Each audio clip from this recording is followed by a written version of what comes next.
네, 고물가 속 어려운 국정 현안부터 여야, 전국 현안까지 풀어야 할 과제가 많은 시기에 취임 한 달 된 더불어민주당 우상호 비상대책위원장 전화로 연결돼 있네요. 예, 안녕하십니까? 네네, 안녕하세요. 예, 어수선한데요. 당도 그렇고 국가도 그렇고 여야가 조금 심란한 상황도 좀 있고요. 한 달 동안 어떻게 지내셨어요? 소회는?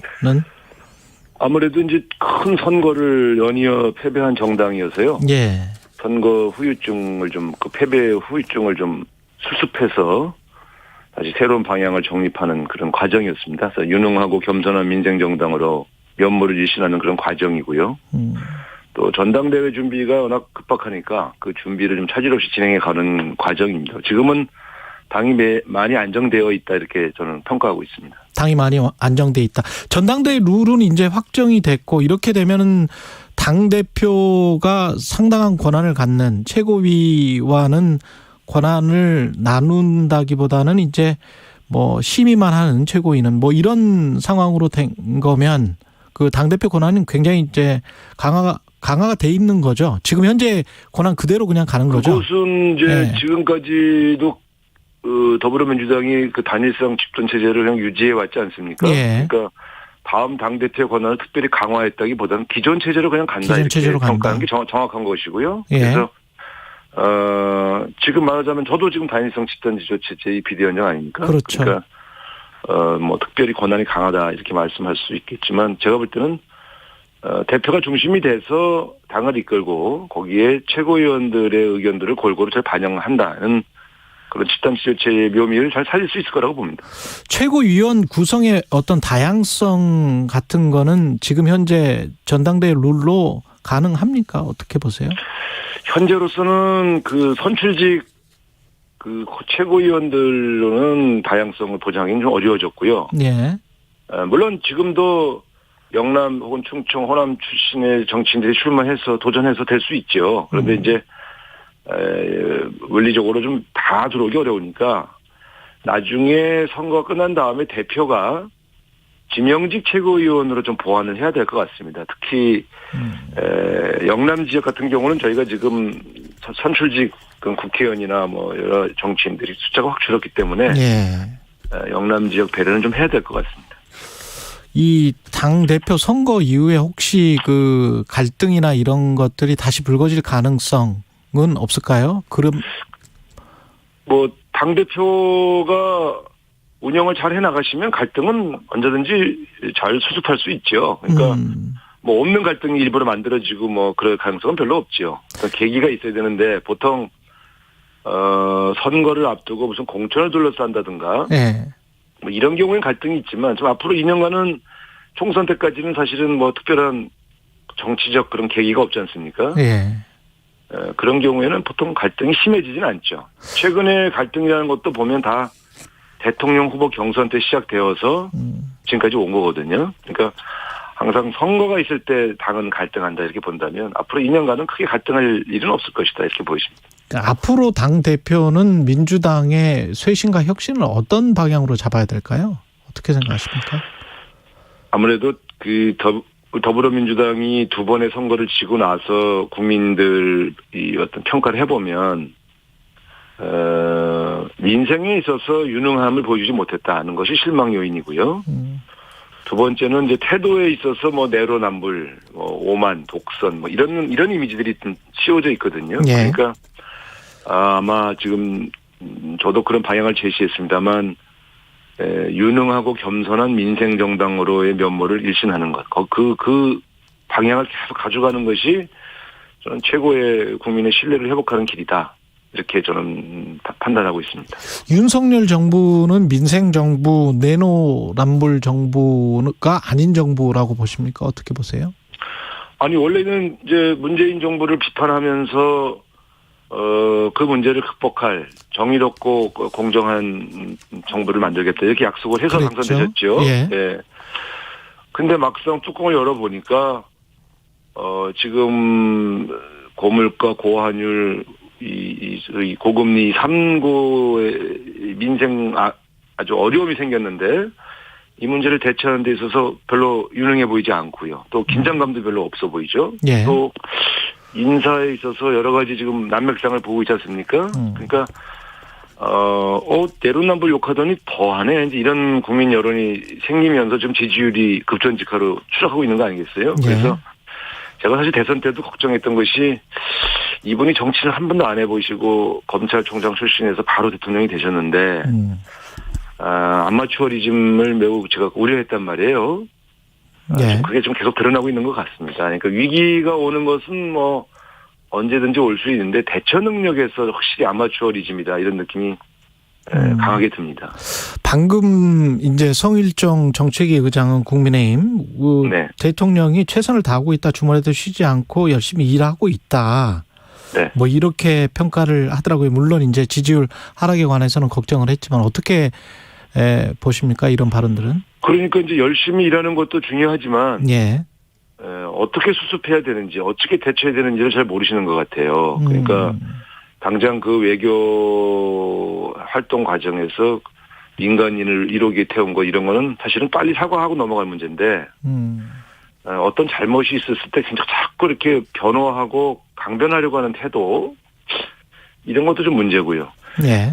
경제 민생을 다룰 때에 경제부처 총리에게 일임하는 것도 방법이지만 빠르게 대통령이 긴급 장관회의를 해서 부처 간의 칸막이를 빨리 지워서 총력 대처하도록 만든다든가 이런 것들이 다 위기 대처 능력인데 여기서 저는 아무래도 경험이 많지 않은 대통령의 한계를 노정시켰다. 저는 이렇게 보는 편입니다. 네. 메시지 관리라는 측면에서도 이제 도스텝 그 기자회견을 하면서 거친 언사들이 좀 있었다라는 지적이 있는데 근데 이제 그 기자들이 뭐 한 11명 정도 코로나에 걸렸다고 해서 이제 잠정 중단을 했단 말이죠. 민주당에서는 네네. 이게 그 코로나를 핑계로 중단을 해서 앞으로는 좀 안 할 가능성이 있다. 이렇게 보십니까? 뭐 유리할 때 하고 불리하면 안 하고 그렇게 하겠죠. 이제 물론 코로나가 확산되면 대통령의 안위를 걱정하기 때문에 일단 그 일시적으로는 중단할 수 있겠죠. 그러나 지금 보면 다른 방식으로 변화시킬 수도 있는데 아예 코로나를 핑계로 중단을 한 것을 보면 뭐 다시 시작할 수도 있겠습니다만 최근에 심기가 매우 불편해서 코로나 핑계로 조금 중단시킨 것 같다. 저는 그렇게 보고 있는 거죠. 예. 저는 원래 그 매일매일 하시는 걸 좀 불안했거든요. 그러니까 지금 보시면 알지만 제가 악의적으로 하는 게 아니고요. 예. 이런 거는 너무 자주 하시면 안 좋다. 사고 한번 터질 거다. 이런 예고 하지 않습니까? 도어 스태핑. 예. 또 김건희 여사 문제도 저거 부속실 만들어야지 저 위험한데 계속 제가 경고를 해드렸는데도 제 예고된 말씀드린 대로 자꾸 사고가 터지지 않습니까? 예. 그런 측면에서 조금 제도 개선은 필요해요. 그런데 아예 안 하는 것은 조금 더 좀 신선한 접근을 했다고 좋아하던 국민이나 언론이 볼 때는 뭐 이렇게 왔다 갔다 하냐 또 이런 비판을 받을 수 있죠. 예.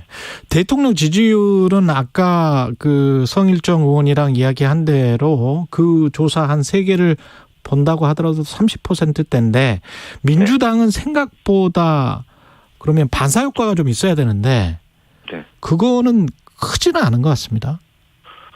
그렇습니다. 저는 윤석열 대통령 지지율이 떨어진다고 좋아할 일이 아닙니다. 우리 민주당이 아직도 국민의 신뢰를 회복하는데 부족하다. 사실 제가 비대위원장 된 지 한 달밖에 안 됐거든요. 그러니까 다만 이제 지지율 상승을 위한 기본적인 어떤 토대는 마련했다. 저는 이렇게 보고요. 조금 더 열심히 해서 우리 국민들이 좀 더 민주당에 주목할 수 있도록 그렇게 만드는 것이 이제 제 과제입니다. 아마 그 전당대회가 시작돼서 한 달 정도 지나면 더불어민주당의 지지율이 국민의힘 지지율을 역전하는 그런 상황에 갈 가능성이 있다. 저는 이렇게 보고 있고요. 어쨌든 좀 민주당도 혁신해야 되고 또 대통령도 정신 차려야 되고 우리 정치권이 다 누가 더 잘났다 못났다 이런 것보다는 다 국민들의 신뢰를 받기 위해 노력하는 것이 필요하다고 봅니다. 상임위 구성이 잘 안 되면 민생특위라도 먼저 열자 이렇게 이제 민주당이 제안을 했는데 방금 성일종 의원은 말도 안 되는 소리다. 상임위 구성을 해야 된다. 뭐 이렇게 답변을 했습니다. 아니 근데 그게 말과 행동이 다르시니까 문제죠. 그러니까 과거에는 여당이 애가 타서 야당을 설득해서 뭐 양보도 해가면서 원구성을 서둘렀는데 지금은 야당의 주장이 좀 무리하다 싶으면 양보안을 가지고 오는 게 아니라 그냥 대화를 끊어버려요. 저는 이런 여당은 처음 봅니다. 저도 여당을 해봤지만. 그래서 원구성을 좀 서두르려는 의지가 없구나. 아마도 원구성을 하면 이제 청문회도 해야 되고 각종 현안이 좀 복잡하니까 여러 가지 핑계를 대면서 질질 지연시키는구나. 저희 박홍근 대표 저는 그렇게 판단하고 있어요. 왜냐하면 지금 쟁점이 되고 있는 사안들은 머리 맞대고 한 3시간만 얘기하면 해결되는 일들입니다. 지금 박홍근 원내대표 저는 뭐 부분적으로 조금 미세 조정을 하더라도 정상화를 빨리 하는 게 좋겠다. 민생 위기인데 이렇게 합의를 했거든요. 근데 네.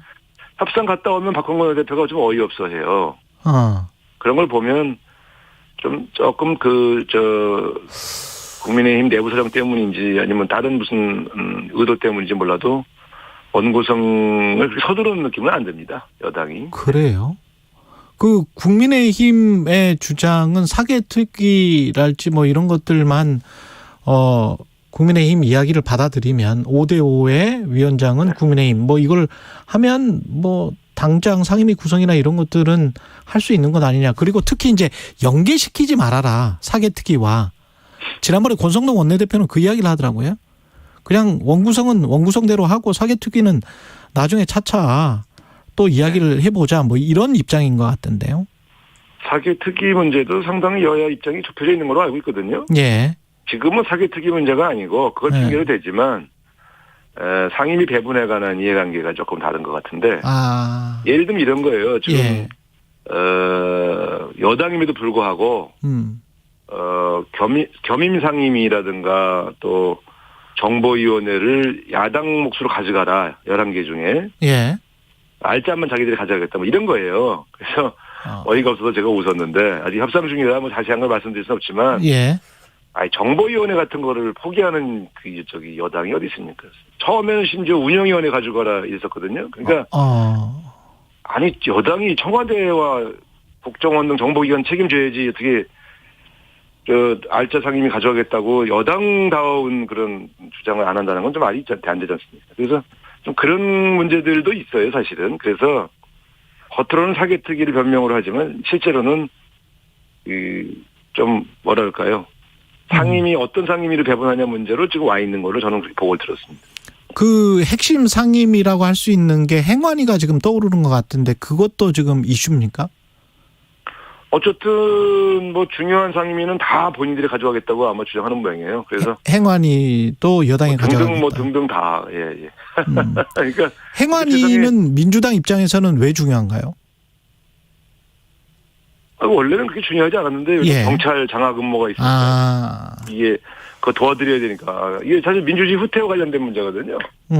옛날 치안본부 시스템으로 가자고 그러는데 어떻게 저희가 용납하겠어요? 과거에 경찰국 그 치안본부에 의해서 다 감옥 갔던 사람들인데 아니 그 30년 만에 다시 치안본부 체제로 돌린다는 발상을 저는 어떻게 하는지 잘 모르겠어요. 어쨌든 그런 여러 현안들이 있죠. 상임위마다. 네.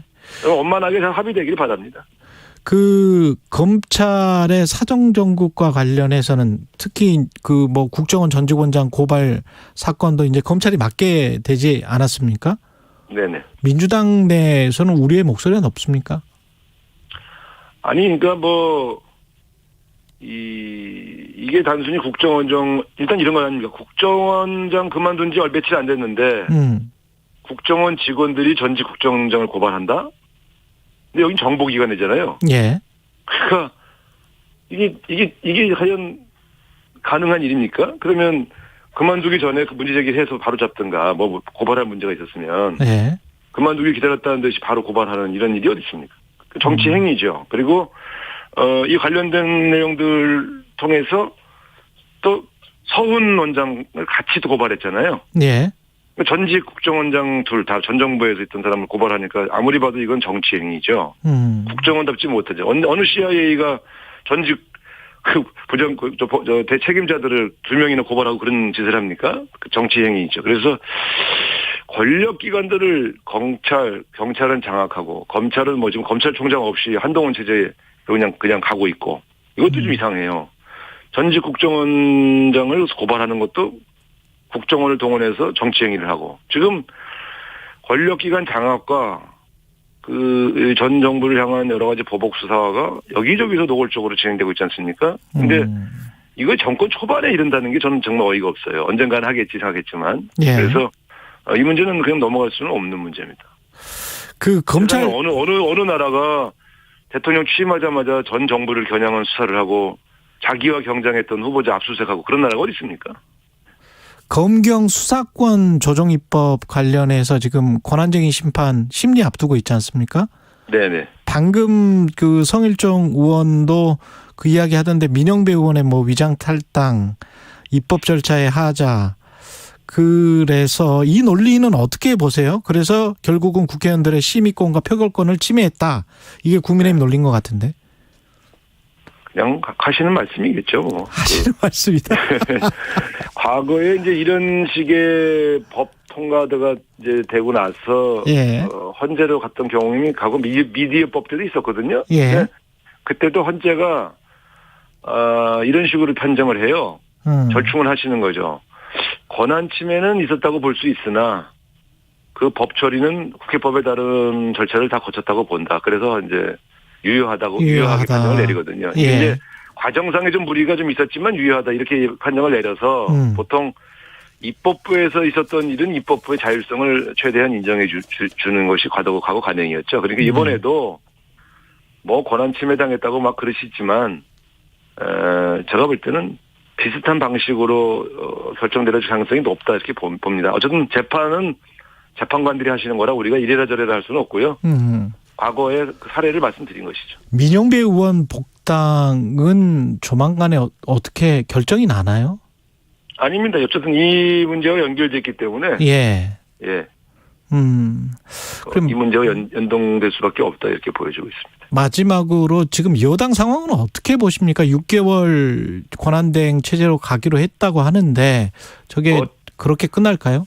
아주 엉망된 거죠. 세상에 대통령 선거가 이기고 지방선거를 이겼는데 끝나자마자 바로 대표를 날리는 그런 정당이 어디 있습니까? 그래서 물론 뭐 그 어떤 사건에 어느 정도 관여되어 있는지 그 본질적인 사안을 저희가 알 수는 없지만 징계한 사건이 그 성상납과 관련된 사안이 아니라 다른 그거에 연동되어 있긴 하지만 좀 다른 문제를 가지고 징계를 하는데 예. 보통은 당대표급 되면 사법부의 판단이 나올 때까지 좀 기다려 주지 않습니까? 당대표라서. 근데 예. 그냥 자체적으로 판단해서 그냥 6개월 당원 정지시킨 걸 보면 애초부터 지방선거 끝나면 대표를 몰아내려고 저는 계획을 세웠다 이렇게 보고요.